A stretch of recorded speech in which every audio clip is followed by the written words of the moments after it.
Hello and welcome to this short video on how to create a outline material. There is a number of different ways to do this, and I just want to show a different way which I think is better. So as you can see, as I get closer to Quinn here, you can see that the outline material is still staying very sort of firm and staying with her. And it looks pretty good at a distance as well. I think it looks really good. Okay, then this works slightly different to how most other outline materials work. Okay, so I'll jump into how to create it. So the first thing to know is, in this case, I'm using an overlay material. Now, I'm doing it in a relatively sort of interesting way. So I'm going to make this material from scratch here. So I'm double clicking and it's really simple. I'm going to save this as my outline material base, just so I can find it in this messy project I'm using.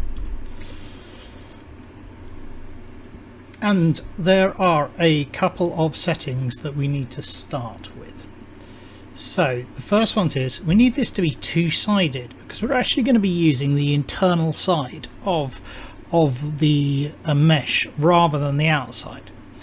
We're also I'm going to make this unlit. It will still work if it's not unlit, but what I do need is this to be masked as the shading mode.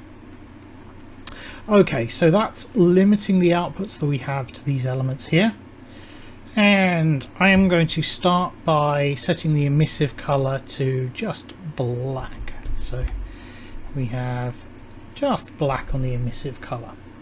Now the next thing that I want to do is I want to change the opacity mask, and I'm going to bring this up in unlit. This does nothing. Okay, so what I'm going to do is I'm going to grab the two-sided sign, and then I'm going to saturate this so it gives me a value between 0 and 1, and I'm going to do a 1- so that I can invert this. Okay, and I'm going to plug this in. Now what this does isn't going to be visual up here yet, but if I change this back to default lit, it's still a little bit hard to tell, but what I'm ultimately doing is it's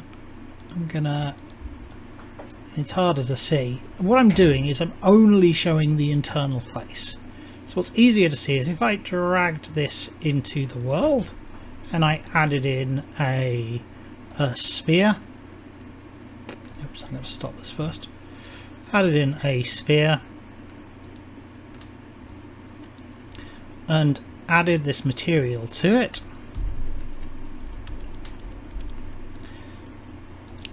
And I'm going to add in another smaller sphere.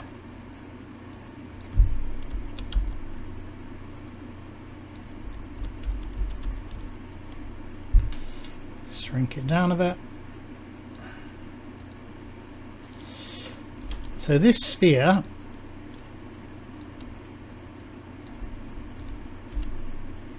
I've inverted the faces and I'm not showing the outside face. So this sphere is inside of it, but it's only going to come through when it jots through. So I've inverted our sphere at this point, so it looks like that. And this is the effect that I'm generally creating. I'm going to create a slightly larger version of the same mesh, but invert it so that you see what's inside it. Okay, so this element here, this has invert mesh. So again, what you need to do this is you need two-sided saturate and a 1- take into the opacity mask, and you need to make sure that you have a two-sided material to get this to work. Now the next thing that I want to do is I want to push the mesh away. So to do that, I'm going to grab the vertex normal in world space, and I'm going to multiply. So hold down M, left click to get the multiply, plug that into world space, and I'm going to hold down S to give us a scalar, and I'm going to make this distance. By default, I'm going to set this to 0.4. Now I'm making this a scalar. I'm making this a scalar just so that I can alter it in a material instance to get the distance correct. But what I'm doing here is I'm pushing the mesh outwards.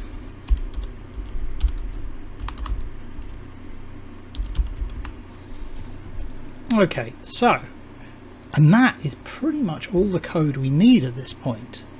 But let's get this running. So what I'm going to do is I'm going to create a material instance, and I'm going to push, so save, create material instance, and now let's get rid of this and let's place this on here, shall we? Oops, Z. I'm going to place it. Now again, what we need to do is place it in the overlay material. So this is going to work like a secondary mesh. I'm going to drag it in and I'm going to place it in there. And you can now see that we already have an outline. And if I open up my material instance and drag it off, I can control the distance of the outline by pushing this value in and out there. So you can see that our sphere now already functions with an outline. Now if you're finding that this doesn't work, it's because if you convert this, it's often because it won't work with a nanite mesh. Okay, so off the back of that, what I'm going to now do is I'll go back to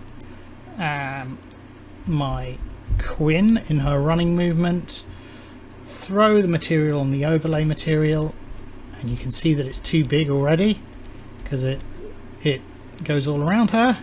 So what I'm going to do is I'm going to reduce this down and do it so I can see it. You see that's 1.4. So but I can make my outline bigger or smaller depending on how large that I want it, to the kind of effect that I want.